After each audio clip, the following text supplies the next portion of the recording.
Hello hello, bonjour ou bonsoir, dépendant de l'heure à laquelle vous verrez ceci, et bienvenue à nouveau sur notre chaîne, votre chaîne Afrique Top Info, en espérant que vous vous portez bien et surtout que vous êtes d'humeur à parler de football africain et de ses insolites.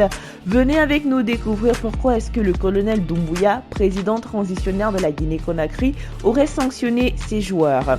La Guinée a connu une énorme désillusion au sein de la Coupe d'Afrique des Nations en quittant la compétition en huitième de finale suite à sa défaite devant la surprenante sélection gambienne sur le plus petit des scores.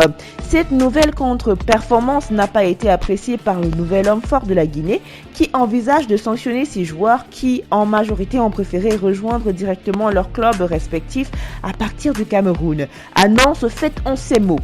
Le conseil a été informé du retour de Sili National tôt ce matin. Le président de la transition a déploré que la délégation guinéenne soit revenue au pays avec seulement 3 joueurs.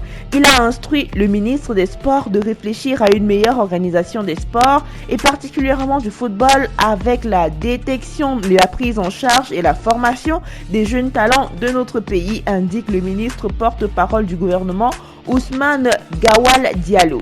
En effet, selon la presse guinéenne, seuls les 4 joueurs, tous évoluant à domicile, sont rentrés à Conakry, à savoir Morlaye Sila, Fodé Camara, Moussa Camara, tous pensionnaires de Horoya, ainsi que Gouassou Sibi qui évolue à Wakria. Ce manque de respect dont a fait preuve la majorité des joueurs de Sili National risque de leur coûter cher dans la mesure où le colonel Mamadi Doumbouya a donné ses instructions afin de donner une chance pour les jeunes loups évoluant au pays lors des prochaines sorties de Sili National. Avant de quitter Conakry pour la CAN, lors de la cérémonie de remise officielle du drapeau, le chef de l'État guinéen avait ironisé en disant aux joueurs de restituer l'argent investi sur eux à défaut de ramener la coupe en Guinée. À moins d'un retournement de situation spectaculaire, il faudra s'attendre dans les prochains mois à avoir une sélection guinéenne New Look composée essentiellement de joueurs locaux. À rappeler que c'est un budget de près de 60 milliards de francs guinéens qui avait été débloqué pour l'équipe de Guinée pour la CAN 2021.